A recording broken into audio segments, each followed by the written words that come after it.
welcome to Thomye Surfs. I'm Thomye, and this review is on the Firewire Seaxe, which is a board designed by Robert Wingnut Weaver, who is probably most known for his role in the movie Endless Summer 2 with Pat O'Connell.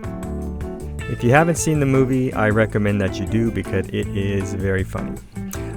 This board comes in 3 different sizes. Now, I opted for the 7.6, but probably the 7.2 would have been a better choice. This board comes in the TimberTech technology, which is a 1-pound EPS board with a paulownia wood deck skin and parabolic paulownia wood rails. My board is 7.6, 21.5 inches wide and 3 inches thick. I'm 5'8", 145 pounds. Although it's 3 inches thick in the center, as you can see, the rails are very pinched. So this is probably classified as a mid-length or a crossover between a longboard and something else. But it does have 52 liters, so it's got good float, especially for me. But it is very thin at the nose, very thin at the tail, and very pinched on the rails, which basically means the board's going to be highly sensitive. Now, in case you don't know what that means, the board will be harder to ride for someone that is a beginner and even an intermediate. I loaned this board to my friend, and in fact, I bought the 7.6 because I wanted to be able to share it with one of my buddies who's a much bigger guy than me, and he didn't like it. So now, if you notice the bottom, I'm showing you the corners, and the reason why is because from the nose to the tail, the entire board is bellied. All right, so that means it's just kind of domed. So the rails fall off, and what that does, it's like a mild displacement hole almost. So when it hits the water, it splits the water, and it creates no lift. So as you start going forward, the board sinks more. Now, that's great when the waves are awesome, like a point break or something, but it doesn't work too well on a beach break that's mushy and crummy and choppy. So that's probably another reason why my buddy didn't like it. The bottom wasn't conducive to someone that was intermediate. And in hindsight, this is probably the worst board I could have bought for the reason I bought it, which was for smaller days, smaller crappy days.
So now this board comes in a 5-fin setup.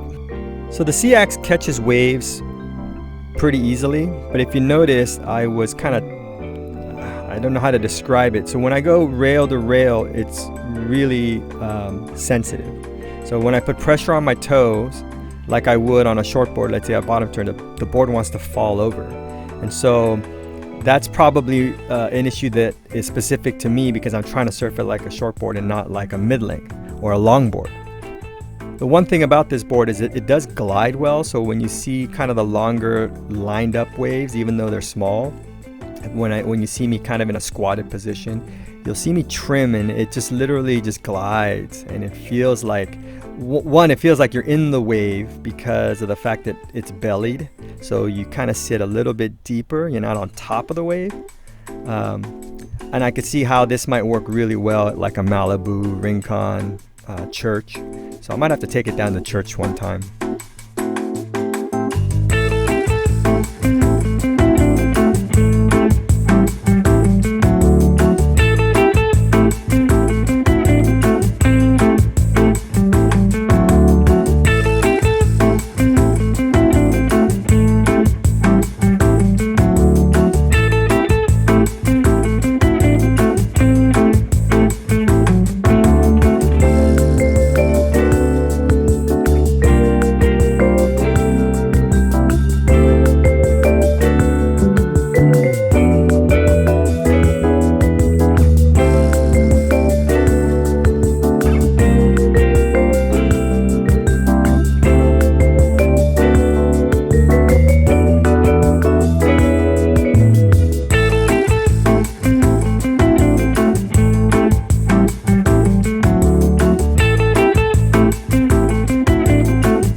wondering who this board is made for, I would say it's made for anyone that's advanced, anyone that is kind of on the upper end of the intermediate range, that is looking to surf in the style of mid-lengths and longboards.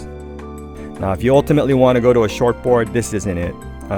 I would highly discourage anyone that's a beginner to get this board, and anyone that's intermediate that is looking to transition to shortboarding and get more maneuvers. It's a fantastic board, don't get me wrong. But the reason I say that is there are so many options out there, that why confine yourself to something that's going to be this sensitive? I mean, if you're intermediate looking to shortboard, go out and get something that's user-friendly, that can, I guess, speed up your progression. As for me, I'm actually really glad I got this board, because I think I can grow old with it. Not that it's a board for old people, but it's, right now I want to progress my surfing still in shortboarding and learn that air. But I love the way it feels. I love the way it glides. And, if I had a better break, I think I would probably take this board out more. I can't deny the fact that this board feels really good. When you're centered over it and you're trimming, you're gliding, and you're locked in, it feels fantastic.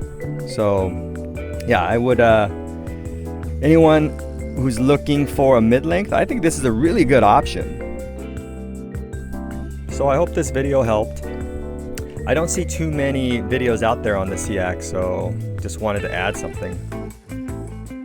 And so I appreciate you guys watching. Please comment, let me know. Let me know if you have a Seaxe. I'd be totally interested to know that. Anyways, like, subscribe. Talk to you guys later.